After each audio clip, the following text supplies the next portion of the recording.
Pour résumer cette question, tu peux nous citer 3 choses qu'il ne faut jamais faire avec une fille russe? Bon, pour répondre à ta question, bon, qu'est-ce qui me vient en tête? Qu'est-ce qui me vient en tête? 3 choses à ne pas faire. Bon, en premier, je peux dire déjà, c'est le problème qu'on rencontre très souvent avec les hommes. Oui. Tromper. Ouais, tromper, c'est pour eux, ils le prennent très très mal. Moi, en principe, c'est comme ça qu'on doit prendre ça mal. Mais sous d'autres cieux, on rencontre ça trop souvent, donc ça devient peut-être une habitude. Mais avec elles, elles ne tolèrent pas ça vraiment. Elles ont le taux de tolérance est très bas par rapport à ça. Donc c'est un point que je peux mettre en première position. Des choses à ne pas faire, vraiment de ne pas montrer qu'il n'y a pas elle, il y a une autre fille qui est là, qui rôde autour, qui est là. Elle dit non. Elle est sur son terrain, elle se dit c'est elle, il faut que ce soit elle. Voilà. Donc, Béranger qui nous suit là. Ouais, ça c'est pour Béranger, ça c'est pour lui-même. Il faut qu'il comprenne qu'on ne trompe pas, c'est ça.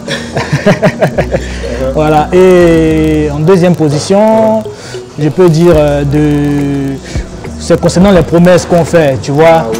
Et dans le couple, je vais dire d'éviter de se la jouer. Tu sais que tu ne peux pas faire, il ne faut pas dire que tu vas faire. Parce que quand tu lui dis, quand tu la promets, tu la mets en confiance, et puis elle se dit, ah voilà, mon homme a dit cela, et elle attend. Et c'est sur cela qu'elle va te juger beaucoup. Parce qu'elle tient compte de chaque mot que tu dis. Merci. Elle tient compte de ça. Merci. Elle tient compte de ça. Et puis toi, peut-être que tu as dit comme ça pour peut-être... tu as dit ça, tu voulais faire un coup, tu as dit pour essayer de la blaguer comme on dit. Elle n'oublie pas. Elle n'a pas oublié, tu vois. Tu as dit ça comme ça, tu n'as pas oublié. Et tout ça là, elle accumule et puis elle te juge là-dessus.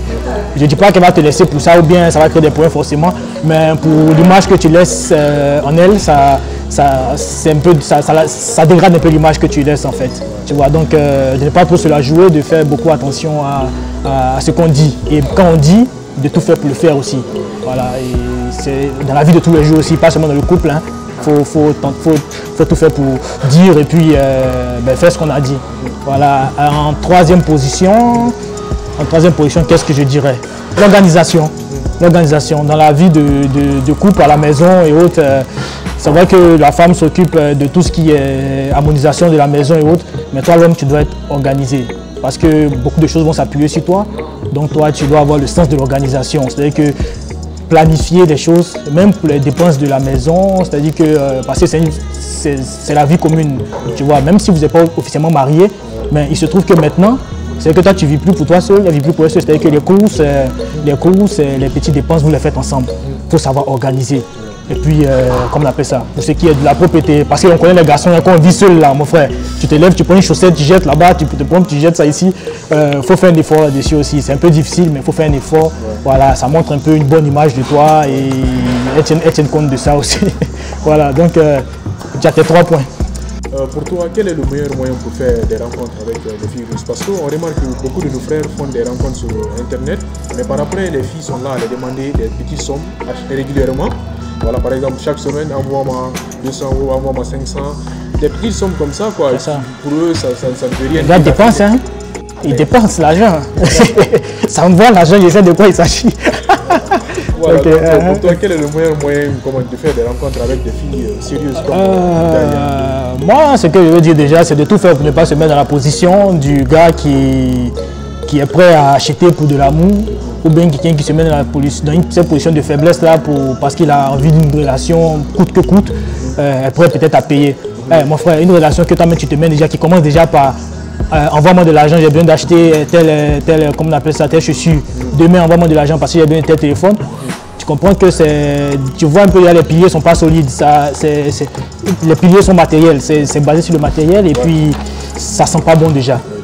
Moi, je dis déjà de se méfier. Pour une fille qui s'intéresse vraiment à toi, d'abord, on ne va pas vouloir rester dans cet environnement virtuel là pour te demander, parler toujours de ses besoins et autres. Non, elle s'intéresse à toi réellement. Elle veut te rencontrer physiquement. La relation ne se passe pas sur le net et autres. Non, le net peut être un moyen de se rencontrer, mais la relation se passe en dehors. Et une fois que tu commences à sentir que votre relation est basée sur l'argent qui va, c'est-à-dire que ça va d'un sens de toi à elle, il faut comprendre qu'il y a quelque chose déjà qui ne sent pas bon, mon frère. Toi-même tu sens, mais comme tu te dis tu es amoureux, tu ne veux pas venir au fait. Mais c'est une réalité qui se voit. Moi je dis les meilleures manières de faire des rencontres. Internet peut être une méthode. il y a des statistiques. Je suivais un documentaire même qui disait combien de personnes qui se rencontrent sur Internet aujourd'hui, c'est énorme. Oui. Ouais, c'est énorme, c'est une réalité. Mais c'est de savoir discerner maintenant quel genre de personnes tu as de l'autre côté, derrière son ordinateur, derrière son smartphone, quel genre de personne est assise là-bas. Si tu vois que cette relation est basée simplement sur l'argent que tu peux apporter ou bien l'aide que tu peux apporter, non, ce genre de relation, tu ne te mets pas dedans. Ou bien la deuxième manière, mon frère, à la bonne vieille méthode, hein, comme ton papa et mon papa l'ont fait avant, c'est que dans la... Moi, mon papa n'était pas là-dedans. Hein. Toi, ton papa, c'était un gars de Varoneige, je sais. Tu le savais au passage si tu regardes la vidéo, c'était un gars de Varoneige. Ben, il y a plein de jolies filles à Varoneige, dans la rue, que ce soit au parc, que ce soit pendant les sorties et autres. Une fille te plaît, tu l'accostes. Il faut dépasser cet emprisonnement de non, on est de races différentes et autres, c'est une barrière. Non, ce n'est pas forcément une barrière. Il y a plein de filles qui s'intéressent à nous. Mais du fait qu'on ne s'approche pas de nous, on ne fait pas le premier pas, on reste comme ça et ça passe. Mais une fois que tu te mets au-dessus de cela et puis tu te dis que ben, c'est une fille qui me plaît, j'essaie de parler avec elle. Il y a plein de choses qui peuvent se passer, il y a plein de belles histoires qui peuvent commencer comme ça. Donc, d'oser. Oser, que ce soit dans tous ces lieux qu'on se trouve, une fille te plaît, tu vas vers elle. C'est rien de méchant, c'est essayer d'échanger, d'essayer de mieux la connaître. Tu vas voir aussi si elle est ouverte aussi. Tu vas voir qu'elle s'intéresse à toi et tu sauras s'il faut continuer ou pas. Voilà, donc je dis aux gens de sauter ces barrières-là. On est en 2020, je pense que le monde a beaucoup changé, la Russie a beaucoup changé. Donc la mentalité évolue et il y a plein de chances pour plein de choses. Donc c'est ça. Donc, не скучно. Нет, она может по-французски отвечать тоже, я не знаю. Когда у тебя было первый раз, когда ты первый раз покушал наш блюдо, африканскую блюдо? Первый раз готовила я сама дома. По рецепту, который мне Стефан показал в интернете. Мы посмотрели, вот, купили все ингредиенты. Первый раз я готовила сама. После этого готовил Стеф. Ну и периодически вот мы сами готовим дома национальные блюда. Он хорошо готовит? Да, он хорошо готовит. Вот. Je suis un chef cuisinier. Вот. А второй раз, собственно говоря, когда мы приехали уже в Абиджан, готовила его мама. То, что мы ели в местных кафе, в местных ресторанах, пробовали уличную еду. Вот. В общем-то, везде. А тебе понравилось? Мне нравится, единственное, что чересчур много жареного, то, что я сама по себе в принципе не ем. Вот. А так вот по вкусу и вот в соусах, то, что все это в соусах, то, что это мясо, рыба и все это в соусах, да, вкусно. А помнишь название этих блюд? Мафия, чеке, что вы там еще готовите? На все знаете, что. Вот, я просто не знаю, может, как-то они на французском правильно называются. Все правильно, так. Много. А что тебе больше понравилось? Больше всего мне понравилась именно уличная еда. Ну, не считая то, что Степа мама готовит. Я не знаю, как она называется. У нас разнообразное тоже все было. Кушали, не знаю, как называется, но все это было очень вкусно. Вот. Местная говядина, либо ее части какие-то на томатной базе. Шукуя, да? Шукуя. Шукуя. Ну, мальчик, не пасу. Tu Люди из Абиджана не знают шукуя. Est-ce que tu as un moyen pour reconnaître une bonne et une mauvaise fille? Il y a un moyen, il y a une application, tu mets son visage comme ça te dit en même temps. Non, pour faire plus sérieux. Oui, comment on peut reconnaître une bonne et une mauvaise Ok, donc, comment reconnaître je vais dire que dans toute relation, il y a des deux côtés, on peut remarquer. C'est-à-dire que quoi, la relation doit être basée sur,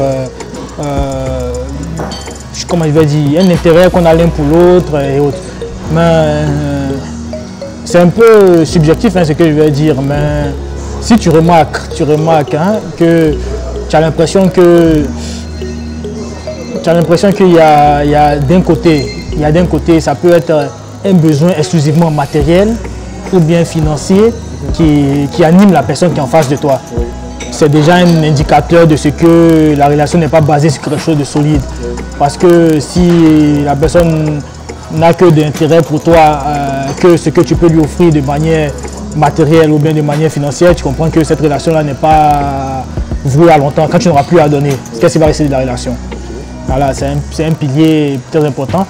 enfin, pilier très important, je veux dire, c'est un truc sur lequel s'appuyer pour savoir, pour détecter une relation qui est fausse. Aussi, je peux dire peut-être, bon, ça peut être aussi du fait que la personne a besoin de toi temporairement pour quelque chose, pour se servir de toi, peut-être pour une entrée quelque part, ou bien pour pouvoir accéder à un certain milieu, et la personne se sert de toi pour arriver. C'est un truc qui peut se remarquer quand tu vois qu'il y a toujours un besoin qui est là, de toutes vos relations, vous tournez, mais ça revient toujours sur ça. C'est ça seulement qui intéresse la personne. Il faut se méfier et essayer d'arranger cela ou bien de simplement se chercher, quoi. Maintenant, Stéphane, qu'est-ce que tu penses des couples africano-russes? Penses-tu que c'est une bonne idée d'être avec une fille russe?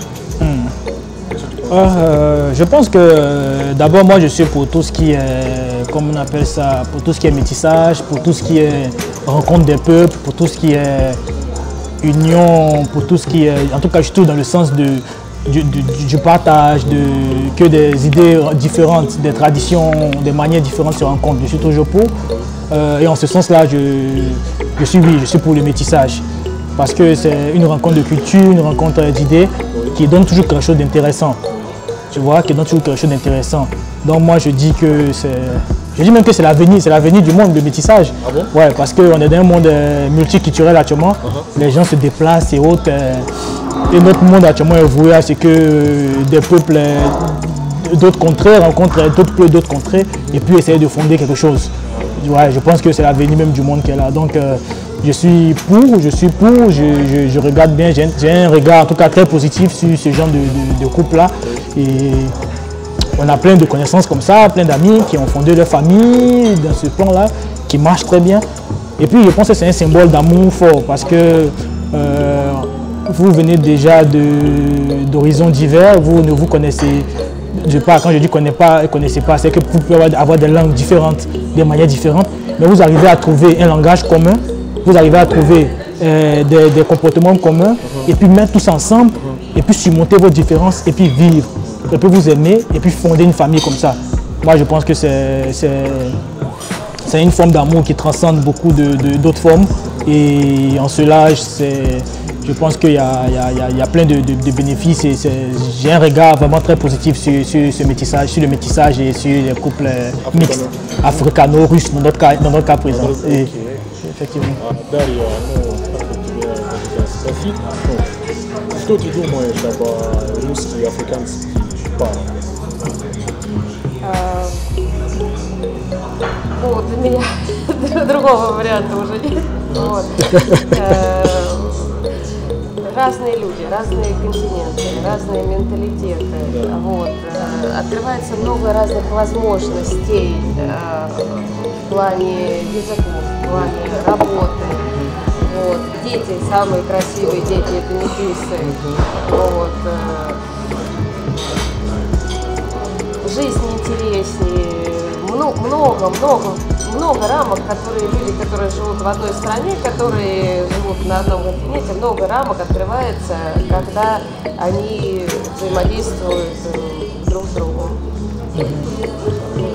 Donc, je crois bien, nous sommes maintenant à la fin de cette émission. Déjà, c'est fini déjà? Voilà, c'est fini déjà, et je tiens à te remercier vraiment Stéphane pour le temps que...